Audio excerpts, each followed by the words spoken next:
Here at World 5, we are not biased at all. We just love to report the facts. And with more than 12 plane crashes, 13 murders, and 10 suicides, that's a lot of death. But not just any death. Join us as we look at the connection to Bill and Hillary Clinton and their alleged death victims. It all begins with Ron Brown. Now, there's a reason that Ron Brown is first on our list. He was the first African American to become the U.S. Secretary of Commerce, and he also served during the first term of Bill Clinton's presidency. So, how exactly did Ron Brown die, and why are people so suspicious about the circumstances that surround his death? As it turns out, Brown was killed during a plane crash near Dubrovnik in Croatia in 1996, and many people believe that Bill Clinton was involved in his murder. Brown was near indictment and threatened Clinton that he would not go down alone. The day afterwards, Brown's lawyer was murdered in a drive-by shooting. And the day after that, an air traffic controller in charge of the plane during the crash was found dead. Now, Brown may have been shot in the head during the flight, according to X-rays, and the United States claims that there was no black box found on the plane, even though television shows aired teams pulling it out. Sounds rather suspicious, don't you think? Bill Shelton and Kathy Ferguson. We're putting these two together on our list because they were engaged. They were also both connected to Clinton, and both died just 1 month apart. And what was their cause of death? Well, it was ruled as a suicide. But was it really? Let's have a closer look. Kathy Ferguson was a witness during Bill Clinton's sexual assault case that involved Paula Jones. She was found dead in Shelton's apartment with a gunshot wound in her head. At the time, it was ruled a suicide. But why would this woman have several suitcases packed if she wasn't going somewhere? And what about her fiancé, Bill Shelton? Well, a month later, Shelton apparently killed himself at her gravesite. And of course, it just sounds like your typical heartbreak Romeo and Juliet scenario. But he was also killed with a gunshot wound to the head. And the coroner who examined his wound said that it was very similar to Ferguson's. Either this is a complete coincidence, or everyone is becoming really skilled at self-inflicted headshots these days. Moving right along, we find ourselves with the mysterious case of Barbara Wise. Wise's death is by far the most mysterious out of any on our list.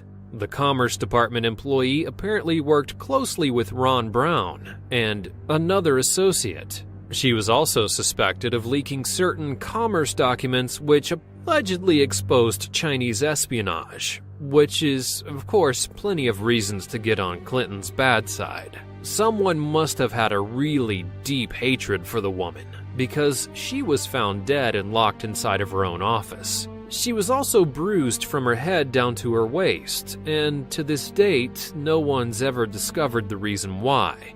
Plenty of speculation surrounding the event leads many to think that she was tortured for hours on end before her death. It also leads you to wonder why the Commerce Department apparently doesn't have any security cameras around their building. And following victims who died by headshot, we find Ed Willie. Willie was involved in plenty of Clinton's fundraising events, and his cause of death? You guessed it, suicide, with a perfect shot to the head. But it gets even weirder once we dig into some of the background. In 1993, Willie's wife, Kathleen Willie, had a job-seeking meeting with Clinton as the couple faced plenty of financial difficulties. During this meeting, she claims that the president sexually assaulted her. Little did she know that her husband was already lying dead in the woods, with a suicide note saying that he apologized for the financial situation. Now, was this a mere coincidence or a quick warning shot? These days, Kathleen is still very anti-Clinton and has already expressed her desires for Trump to win the upcoming election.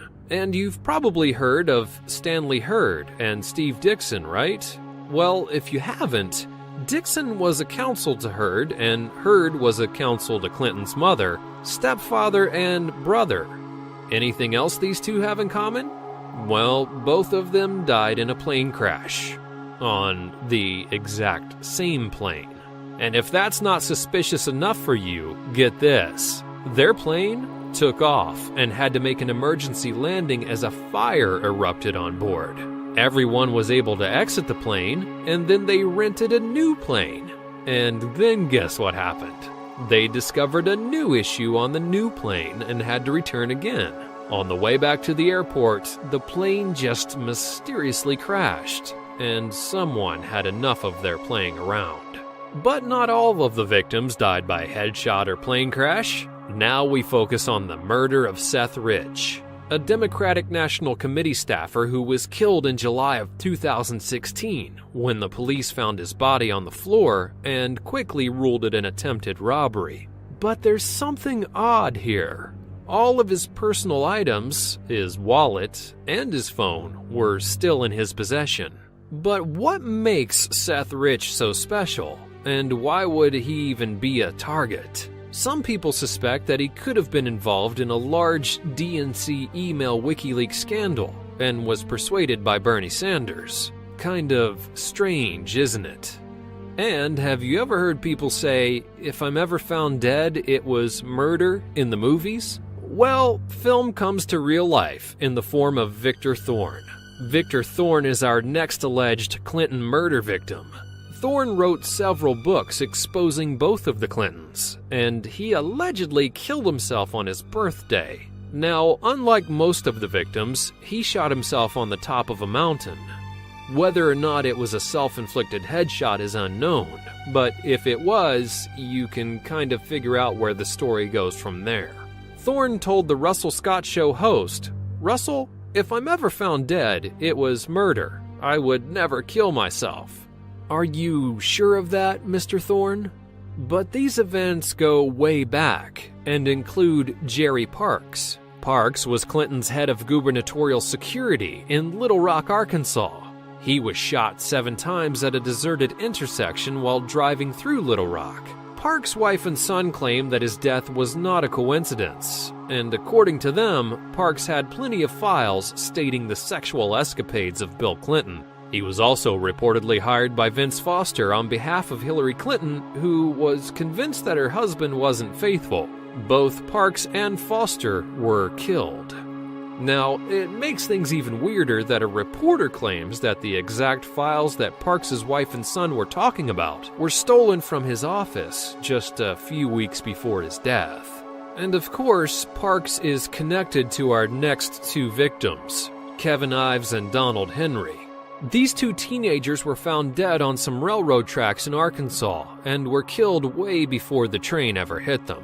Their death was quickly ruled a drug overdose, but several people claim that it was just a cover-up. A witness states that they saw police beating the boys, which could mean that the teens had some involvement in a drug smuggling operation surrounding Bill Clinton. And why do people think that their deaths were not accidental?